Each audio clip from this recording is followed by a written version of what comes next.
Buen día para todos. Bienvenidos a la videoclase de redacción, puntuación y ortografía, en la que haremos énfasis en algunas normas, ejemplos y tips que les serán de utilidad a la hora de enfrentarse a la escritura de cualquier tipo de texto. Para empezar, quisiera recordar que en nuestra vida cotidiana todos los días nos cruzamos con errores y horrores de ortografía.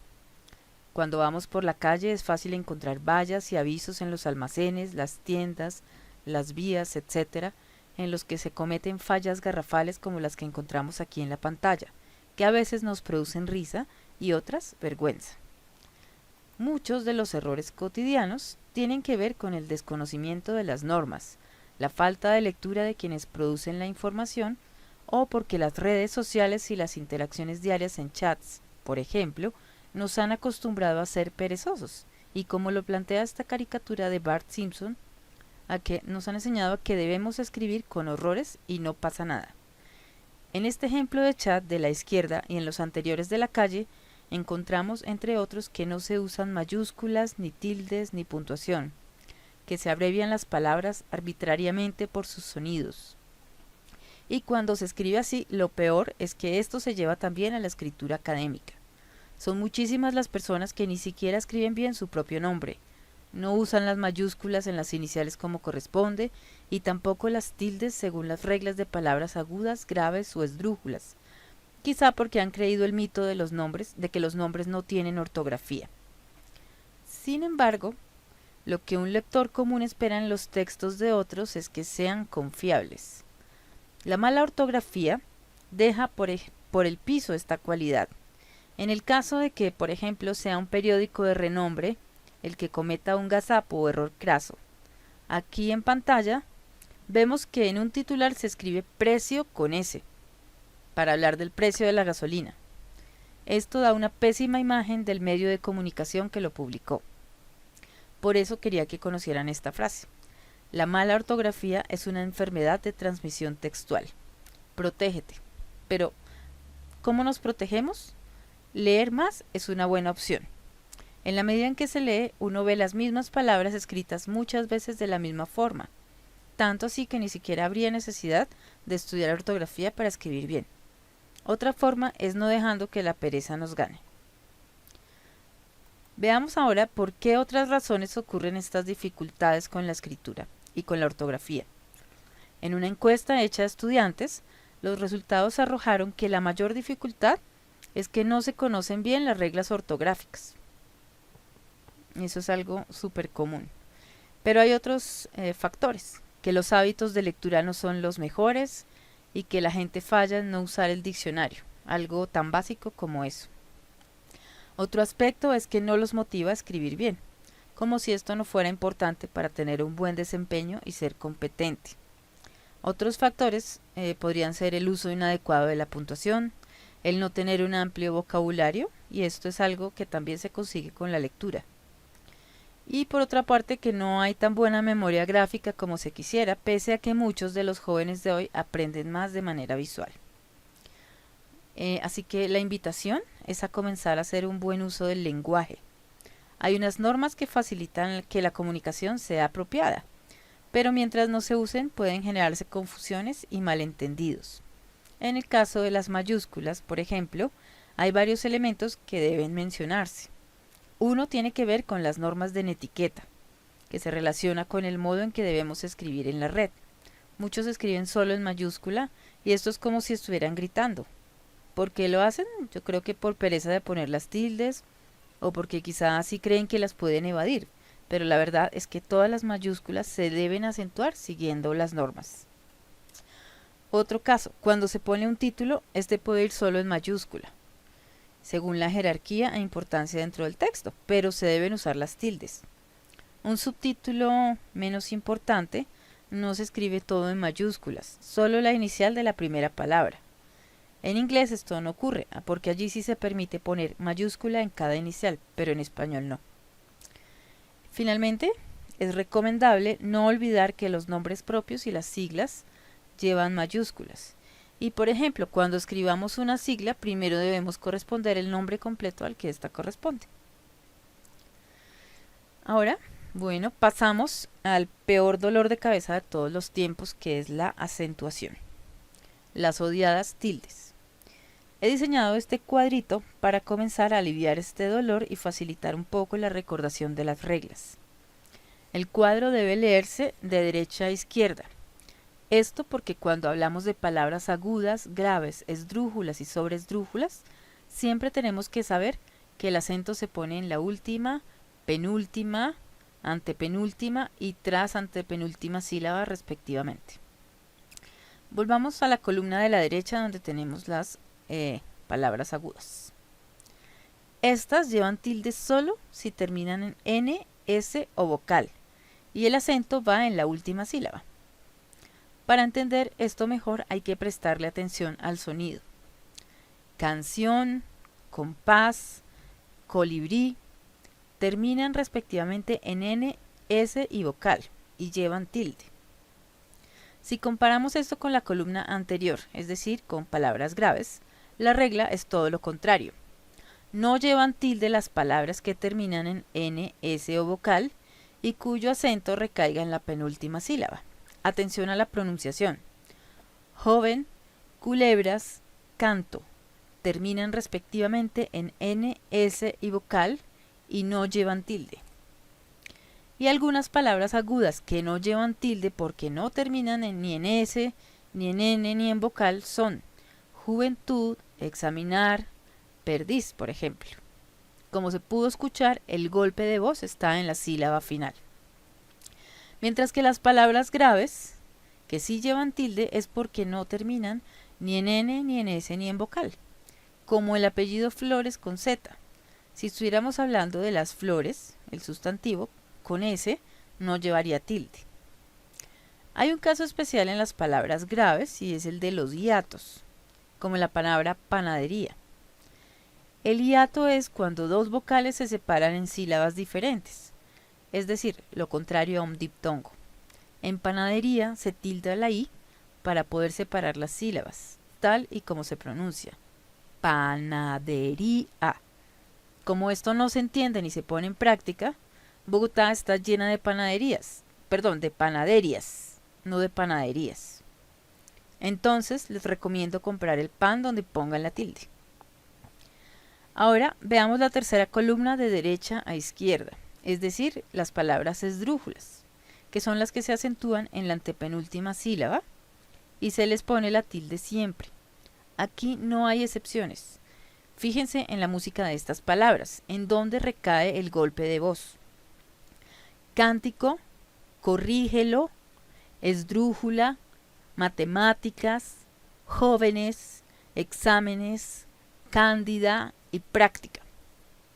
Y si pasamos a la otra columna de la izquierda, o sea, las sobresdrújulas son las que llevan el acento en la tras antepenúltima sílaba. Cántamelo, corrígemelo, averíguaselo. Estas palabras también tienen una música que nos indica el acento. Y además, si se fijan, todas las palabras que les dije son órdenes, están en imperativo. Otro caso de sobresdrújulas son los adverbios terminados en mente. Yo les digo palabras de mentes. Si el adjetivo, por ejemplo, cándida, lleva tilde, cuando se le agrega la palabra mente para que se convierta en adverbio, la tilde se mantiene. Por ejemplo, lentamente no lleva tilde porque la palabra lento no tiene tilde. Bueno, para pasar a otro tema, veamos algunas palabras que se confunden en cuanto a las tildes. Mientras que jóvenes, aquí en la columna de las esdrújulas, lleva tilde por ser esdrújula, joven, que es una palabra grave, no lleva porque termina en N y es grave. Esto mismo pasa con exámenes, con tilde, y examen, grave, sin tilde. No es lo mismo decir él practica, que es una palabra grave, a decir la práctica. Espero que con esto haya quedado claro el tema de acentuación. Bueno, en la siguiente diapositiva tenemos ya las reglas que ya vimos en el cuadro anterior, tal como las conocemos y otros ejemplos. Cuando tengan dudas pueden revisar el cuadro o las reglas. Un tip para mejorar la ortografía es convertirla en un hábito, igual que tender la cama. Los expertos dicen que para formar un hábito se requieren 20 días. La recomendación es que a partir de hoy en los chats, los mensajes de texto, los posts que pongan en Facebook, etc., intenten escribir bien y huirle a la pereza de poner las tildes, a las mayúsculas y a la puntuación. En 20 días pueden contarme si les funcionó. Esto es importante para que haya un buen desempeño en la escritura. Créanme que en cualquier empresa un jefe valorará esta cualidad. La ortografía es un punto a favor y puede hasta convertirse en una fuente de empleo. Es por eso que la mala ortografía se puede asimilar al mal aliento. La gente rehúye a las personas que apestan en la escritura. Cuidado con eso. En palabras de Samper Ospina, un error de ortografía equivale a tener una mancha de huevo tibio en el smoking. Da mala imagen, realmente es una mala presentación para cada uno. Por eso, tener buena ortografía puede ser nuestra mejor carta de presentación. Y aquí les dejo algunos tips para mejorar. En una asignatura o en el trabajo nos pueden pedir que escribamos un texto determinado. No basta con escribir el primer borrador y no volver a mirar el texto. Hay que leer 2 veces al menos para corregir posibles errores de digitación involuntarios o para verificar la ortografía y la coherencia.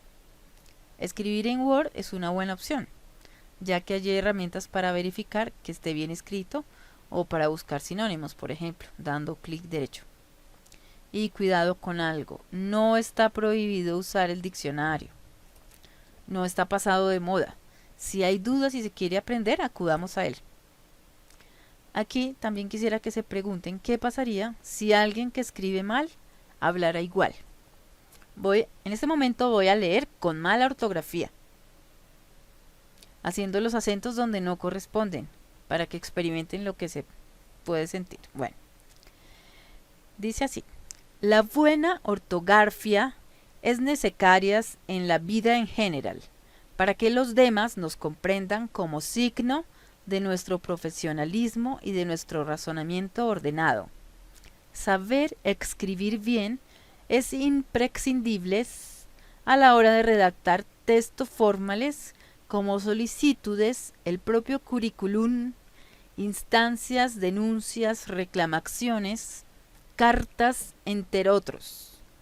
La escritura tiene que ser impecable para que los demás nos entiendan. Como ven, suena terrible.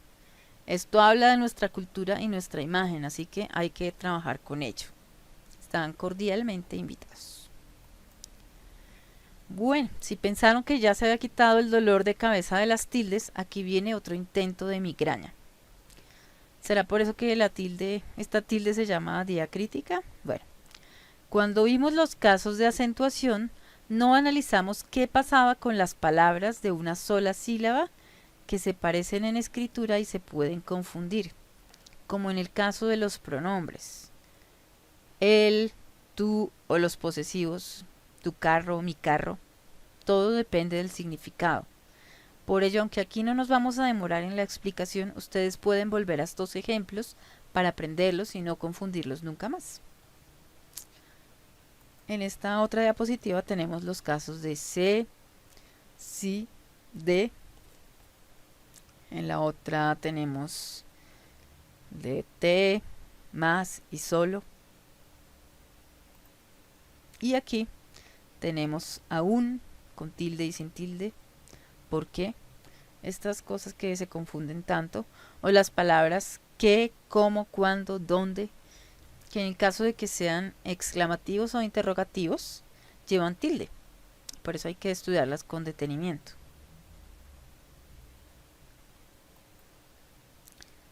Cambiando de tema un poquito, comenzamos ahora con algunos temas de redacción que están enfocados en mejorar la habilidad comunicativa de escribir.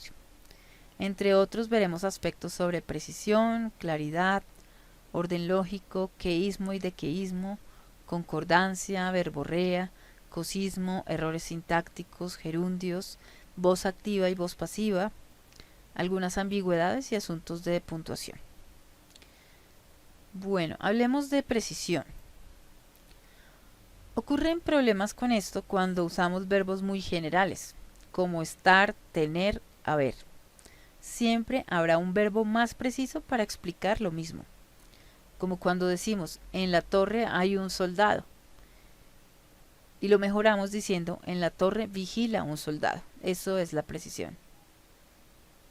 Si hiciéramos el ejercicio en la fábrica hay muchos obreros, ¿cuál creen que sería el verbo? Les dejo la tarea. Pasemos al siguiente. En cuanto a la claridad en lo que escribimos, esta tiene que ver con el orden lógico de las oraciones. Ahorita vamos a hacer un pequeño ejercicio usando esta estructura que es la del orden lógico, es decir, sujeto, verbo, objeto directo o complemento directo, objeto indirecto y complemento circunstancial. Este complemento circunstancial puede ser de modo, de tiempo o de lugar. En la primera frase que vemos, miremos cómo sería este orden lógico para que haya mayor claridad. Aquí dice, a las 4 de la tarde sesionará en la sala de reuniones el consejo donde sesionó la semana pasada. El orden que hay aquí no es lógico. Si la reorganizamos siguiendo esta estructura de aquí arriba, quedaría mejor y de la siguiente manera. El consejo sesionará a las 4 de la tarde en la sala de reuniones donde sesionó la semana pasada. Espero que les haya servido el ejemplo. Pasamos a otras dos falencias comunes en la redacción, que son el queísmo y el dequeísmo. Son manías que se asumen. El queísmo es usar que para cualquier cosa, para todo. Pero muchas veces el que se puede reemplazar por dónde, cuánto, cómo, etcétera, dependiendo de la oración y el contexto. Por favor, revisen los ejemplos y busquen aplicarlos. Veamos esta primera oración. Aquí fue que estuvieron ellos. En este caso podemos reemplazar el que por dónde, porque el hecho de decir aquí está hablando de un lugar. Entonces, por eso el dónde reemplaza ese lugar. Aquí fue donde estuvieron ellos. Revisen con calma los ejemplos para que entiendan un poquito mejor esto, por favor. Ya pasando a los ejemplos de dequeísmo, ya les decía, es una manía también, y es la de usar la partícula de que para enlazar el verbo con un complemento. Muchas veces está mal usada, pero en otros casos es necesario incluirla. Veamos uno de los ejemplos, ustedes luego los revisarán con más tiempo. Si decimos, espero de que acepte las remisiones, está incorrecto. Lo correcto sería decir, espero que acepte las remisiones. Pero ¿cómo sabemos si está correcto o no? Para comprobarlo, debemos usar la preposición de al hacer una pregunta. ¿De qué? Si la pregunta resulta correcta, obliga a utilizar el de qué. ¿De qué espero que acepte? Estaría mal, entonces ahí ya sabemos que no tenemos que usar el de. Hagan el ejercicio con los demás ejemplos para que se den cuenta.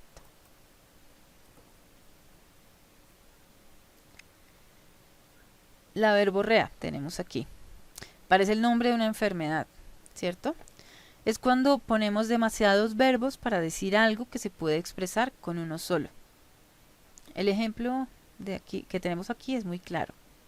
Pasamos de la ejecutiva hace ejercicios de práctica con el fin de tener mejor digitación a la ejecutiva practica para mejorar su digitación. Mucho mejor, ¿no? Les dejo dos ejercicios para que hagan. También tenemos el cosismo. Es como el queísmo. Es la manía de decir cosa o algo para todo. Hay que ser siempre precisos. Veamos el primer ejemplo. El teléfono es hoy una cosa imprescindible. Esto queda mejor si decimos el teléfono es hoy un aparato imprescindible. También quedan ejercicios para que practiquen. Bueno, también solemos cometer errores de significado o semánticos cuando construimos mal una oración. El orden lógico tiene que ayudarnos aquí. Por ejemplo, cuando yo digo, el hombre sincero, en el ejemplo número 1, el hombre sincero confiesa las faltas que ha cometido con franqueza. Aquí se puede entender que dicho hombre ha cometido estas faltas y no le importa. La frase bien escrita quedaría así. El hombre sincero confiesa con franqueza las faltas que ha cometido. Si se dan cuenta, el sentido cambia y queda correcto, porque la franqueza es el modo como el hombre ha confesado sus errores. ¿Se entiende la diferencia? Espero que sí. Todo esto pasa porque la frase no está ordenada como debiera. Pasemos ahora al tema del gerundio. Esta forma verbal que termina en ando y endo, como en caminando o comiendo. Gabriel García Márquez decía que la mejor manera de usar el gerundio es no usarlo, y estoy totalmente de acuerdo. Sin embargo, cuando se detengan en los ejemplos, podrán encontrar algunas formas correctas de emplearlo. No me voy a detener mucho acá. Por aquí hay un ejemplo que me interesa mostrarles. Aquí está. Miren, se cayó rompiéndose las piernas. Como la acción de romperse las piernas ocurre después de que se cae, no se puede usar el gerundio. Lo correcto es decir, se cayó y se rompió las piernas. O al caer se rompió las piernas. También suena mejor, ¿verdad? Bueno, con todos estos errores, por lo general, suelen presentarse ambigüedades o contradicciones. Aquí encontramos algunos casos causados por la puntuación. El morado, el de la izquierda, me gusta mucho. Miren lo que pasa con una sola coma. Esto demuestra que las comas salvan vidas. Porque no es lo mismo decir vamos a comer niños que decir vamos a comer niños. El primero es un caso de canibalismo contemporáneo. Hay alguien a quien le gusta comer niños, tal vez un ogro como el de los cuentos de hadas. El otro es una indicación para que los niños sepan a la hora de la comida que ya está servida en la mesa. Increíble, ¿no? Pero hay otras oraciones que quiero que conozcan. Esta de aquí arriba, la azul, dice, quien canta sus males espanta. Esto es muy diferente de quien canta sus males espanta. La primera nos indica que no es bueno decirle a todo el mundo lo malo que nos pasa. En la segunda nos hablan sobre el poder de la música para espantar lo malo de la vida. Todo eso lo hace la poderosa coma, esa superheroína que muchos no se acostumbran a usar. En esta otra frase, la amarilla, se fumiga a domicilio. Allí estamos cayendo en una redundancia. ¿Por qué? Es necesario ir a la casa a donde están las cucarachas a fumigarlas, porque es un poco difícil llevar las cucarachas a la empresa fumigadora para hacerlo allí. Piénsenlo. Y miren esta otra. Imaginen que la profesora de un colegio les pide lo siguiente a los niños: traer una bolsa de basura negra. Creo que a los papás les va a tocar difícil conseguir exclusivamente basura negra.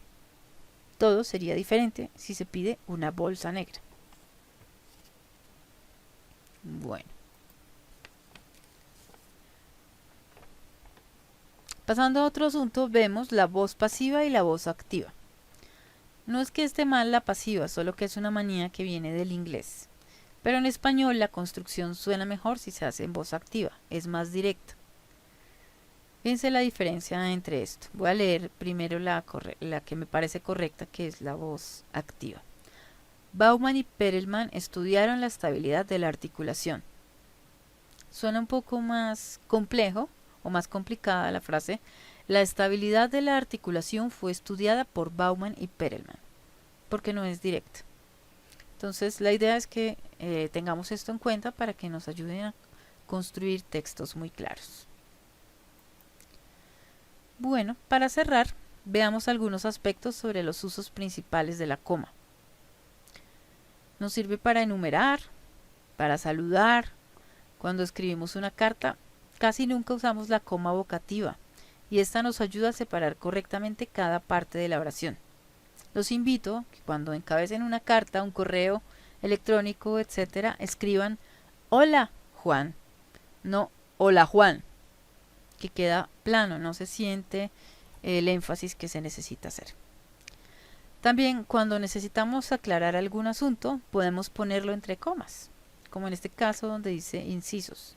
Si quitamos el texto dentro de las comas no pasa nada, no se pierde el sentido. En esta última frase que dice el presidente de Francia, Nicolas Sarkozy, y la canciller alemana, Angela Merkel, se volvieron a reunir ayer. Esta frase también se puede decir más corta y no pierde el sentido porque lo que está entre comas es una aclaración que no implica que cambie ese sentido. Se podría decir así: el presidente de Francia y la canciller alemana se volvieron a reunir ayer. Aquí más adelante otros ejemplos para revisar. Aquí la recomendación es verificar que el sentido sea el correcto y que no haya lugar a confusiones. Revisen esto con calma para que entiendan un poquito las diferencias, por favor. Y un último apunte. No olviden leer los textos que escriben al menos una vez más. Esto les puede servir para mejorarlos. En mi caso, puedo tener unas 15 versiones de cada texto, pero si ustedes consiguen tener por lo menos 2, el borrador y la versión final, eso ya es un gran avance. Van a darse cuenta de cómo mejora su escritura solo con este tip. Bueno, ya terminando. Como ya les dije, creo que es importante volver al diccionario, físico o en línea, pero hay que consultar. Y ante más dudas, se puede ir, por ejemplo, a la plataforma de la Real Academia de la Lengua, www.rae.es, o a Fundeu, www.fundeu.es, que se trata de una fundación que tiene el objeto, la función de estar actualizada en las últimas normas del castellano y resolver dudas. Las referencias que utilicé en este caso son Redacción Profesional de Judith Villamizar Camargo y la página roblepntic.mec.es. Con esto me despido, espero que practiquen, generen el hábito de leer y de escribir bien en los chats, que aprovechen todas las herramientas web 2.0 y los juegos dispuestos para mejorar su desempeño ortográfico y de escritura. Es una buena idea empezar por conocer las reglas relacionadas con las diferentes letras del alfabeto y consultar siempre que haya dudas. Ánimo y adelante con la escritura. Nos seguiremos viendo. Muchas gracias.